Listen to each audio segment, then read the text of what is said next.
नमस्कार। आज की इस वीडियो में हम शुरू करेंगे यूरोप की भौगोलिक विशेषताएं। जैसे कि हमने पिछले वीडियोस में बताया था कि यूरोप की स्थिति का यहाँ की जलवायु पर प्रत्यक्ष प्रभाव पड़ता है। अधिकांशतः यूरोप शीतोष्ण कटिबंधीय जलवायु रखता है, जो उत्साहवर्धक एवं मानवीय क्रियाशीलता में सहायक होती है। उत्तरी यूरोप में शीत जलवायु है, जो कि उत्पादकता एवं अन्य गतिविधियों हेतु प्रतिकूल है। सामुद्रिक प्रभाव के कारण संपूर्ण यूरोप का तटीय क्षेत्र सम जलवायु वाला अर्थात अत्यधिक शीत एवं गर्मी से मुक्त है। महासागरीय स्थिति ने यूरोप का सामुद्रिक खोज का मार्ग प्रशस्त किया तथा सामुद्रिक व्यापार में अपनी प्रभुत्ता स्थापित करने का अवसर दिया। एशिया, अफ्रीका एवं अमेरिका के संदर्भ में यूरोप की स्थिति महत्वपूर्ण है। एशिया के संदर्भ में इसलिए भी महत्वपूर्ण है कि एशिया से यह डायरेक्ट सागरीय क्षेत्रों के साथ साथ महाद्वीपीय क्षेत्रों से भी जुड़ा हुआ है। भूमध्य सागर ने इसके लिए अहम भूमिका निभाई है, जिससे कि वो पूरे विश्व से यूरोप जुड़ा हुआ है। इधर इसके अंध महासागर भी है पश्चिम की तरफ, और दक्षिण में इसके भूमध्य सागर भी है। यूरोपीय महाद्वीप में 42 देश आते हैं, जिनकी की अलग अलग देशों की अलग अलग राजधानी, जिनमें ऑस्ट्रिया की वियना, बेल्जियम की ब्रुसेल्स, बुल्गारिया की सोफिया, चेक गणराज्य की प्राग, डेनमार्क की कोपेनहेगन, फिनलैंड की हेलेंसिकी, फ्रांस की पेरिस, संयुक्त जर्मनी की बर्लिन, जिब्राल्टर की भी जिब्राल्टर है, यूनान जिसको कि हम ग्रीस भी बोलते हैं एथेंस, हंगरी की बुडापेस्ट, आइसलैंड की रिकुजाविक, आयरलैंड की इक्विन, इटली की रोम।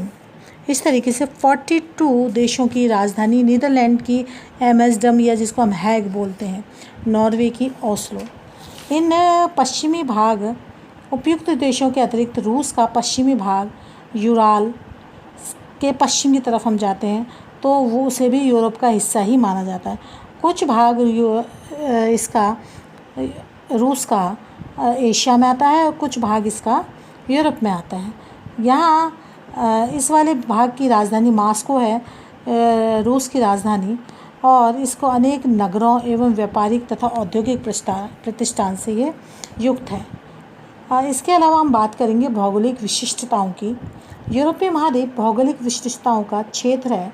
यद्यपि प्रत्येक महाद्वीप में भौगोलिक एकरूपता एवं विविधता का होना स्वाभाविक है, परंतु यूरोप में यह विशिष्टताएं अत्यधिक उभर कर आई हैं।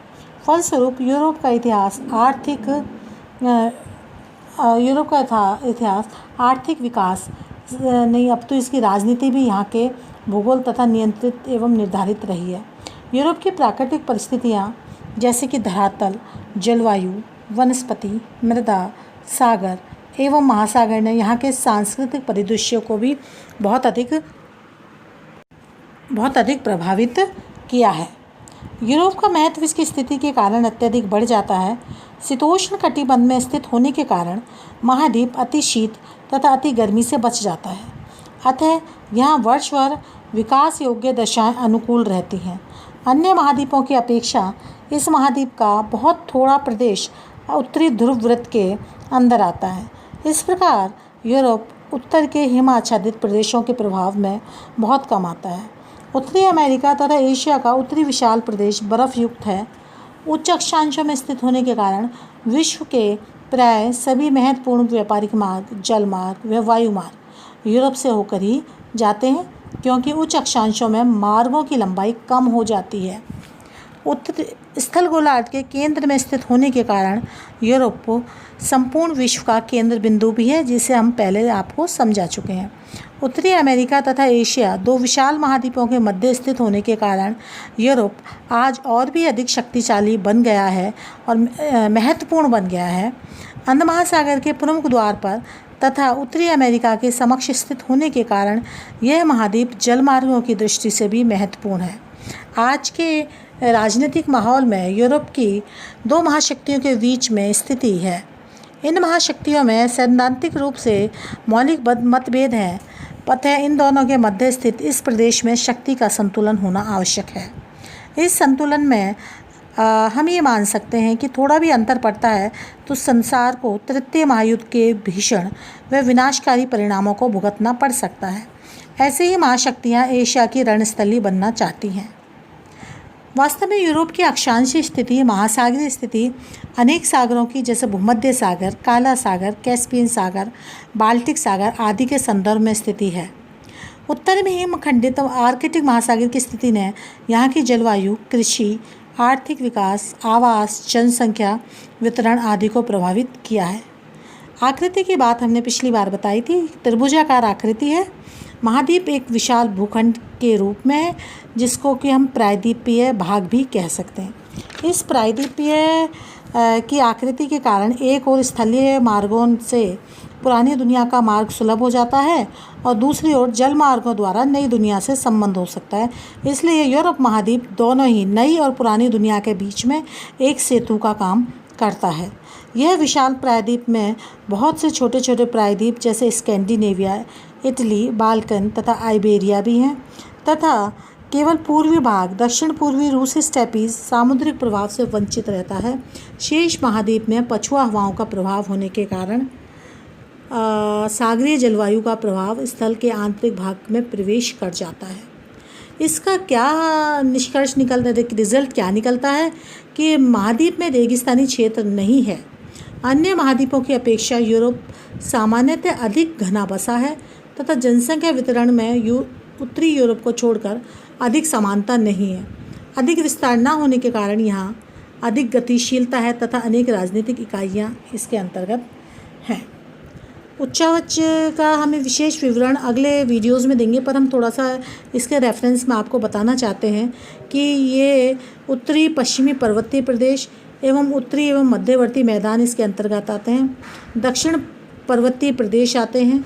यहाँ के पर्वतीय प्रदेश असल में पूरा का पूरा महाद्वीप एक पर्वतीय भाग के रूप में हमें देखने को मिलता है।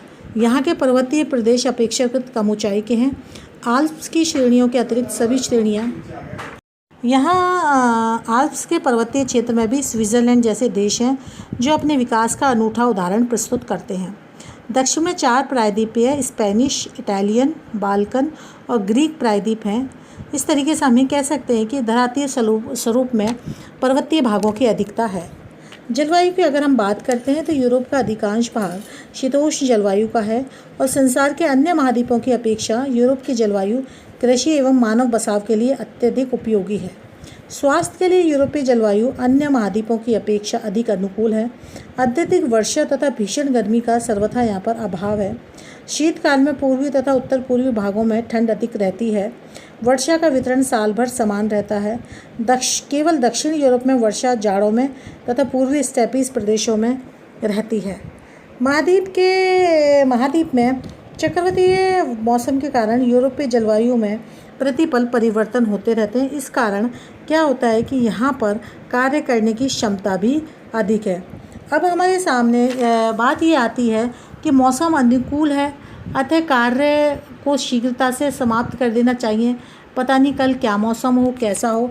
ये यूरोपीय लोगों की सोच यहाँ पर मौसम के अनुरूप रहती है। दूसरी मैं यहाँ बात कहना